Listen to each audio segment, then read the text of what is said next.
We're going to begin painting a feather texture. I am using a bit of a smaller brush besides one that big. You definitely don't want to use one that big. So I got my cup of water by me. This is very similar to what we did with our fur texture, except for I do need to mix a gray. Now I am running out of my black and whites drying up because I just finished lunch, so I might have to squirt a little bit more in there. So acrylic does dry really fast, and I know this green's dry, so I'm just blending right over it and no other color showing through. Perfect. So I'm going to squirt a little bit more black on here because my black did dry up. Let me scoot back so you can see that. So we do need to make a black. Now you can change your feather to be a different color, but the point is that we are making a dark area, a dark value, and a light value. So I did start off into my area up at the top.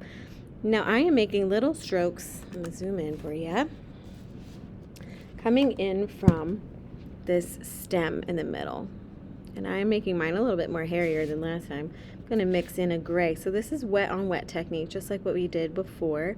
I'm putting some layers over it, and since it's still wet, it is drying. Of course it's still drying. Since it's still wet, it's able to mix together. So I'm taking my brush, has like a bunch of different colors on it, a lot of different grays. So I'm going to just add in a little bit more white and blend it together on the page directly so you can see how those are stroking. Now I'm using the very smallest part of my brush by having my brush be straight up and down. And it does get a little bit lighter towards the bottom. Since my brush, I haven't washed it yet, has all of these other colors on it, I'm able to blend directly together on the page and mix things up that way. Now I do have some hairs, not hairs, it's a feather coming off of my edge, and I did make mine look a little bit more complex over here. It's okay if yours isn't as complex. The point is that we're doing is that we're able to get these colors blending in next to each other, of having some highlights and shadows.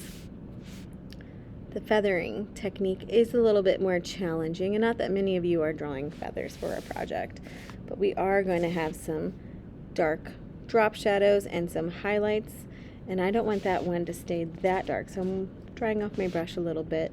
Since I have some white there, I'm going to blend them in and add some white on top of it so that some of that black will still show through as a shadow. Alright, the bell might ring here in a little bit for my next class to come in, but until then we're just going to keep on finishing up this feather. We did add a highlight there in the middle. I added that at the end. So right now I'm adding a pretty blended in gray over this section, but I do need to mix in some highlights and some shadows. Need to make that a lot smaller. There are smaller brushes so you can get better details. Hi. You're very early. That's fine. I'm just recording this video on how people can draw feathers. It's supposed to be In like 5 minutes. You're fine. I am recording though. So it's fine. You can stay in here. It's like 'cause I got too much just 'cause when I was Oh yeah.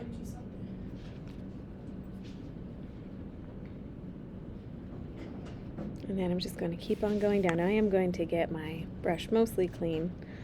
Well, a lot of the paint is off of it, and I'm just going to do little tiny areas to add like that down feather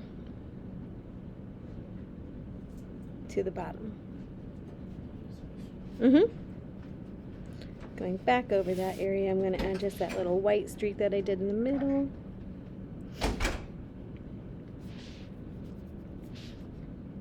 And a little bit more gray there to add some more contrast to give it the illusion that there is a bit of a shadow. I'm just going to keep on. I could fudge around with this feather forever, but I don't want to, because we got other stuff to do. So this was just a little variety video that we have so you can see different styles, different textures that we can do. Look at the other videos that I have on my channel, and you can see how to do an octopus tentacle, some lizard scales or snake scales, some fur texture, and of course, our feather. It's okay if you don't use the same colors as me. I really don't mind. But I do want you to finish all of these. I just didn't finish that one because this one takes more time. And you should have finished your color wheel before moving on to this part. Okie dokie, let's get going.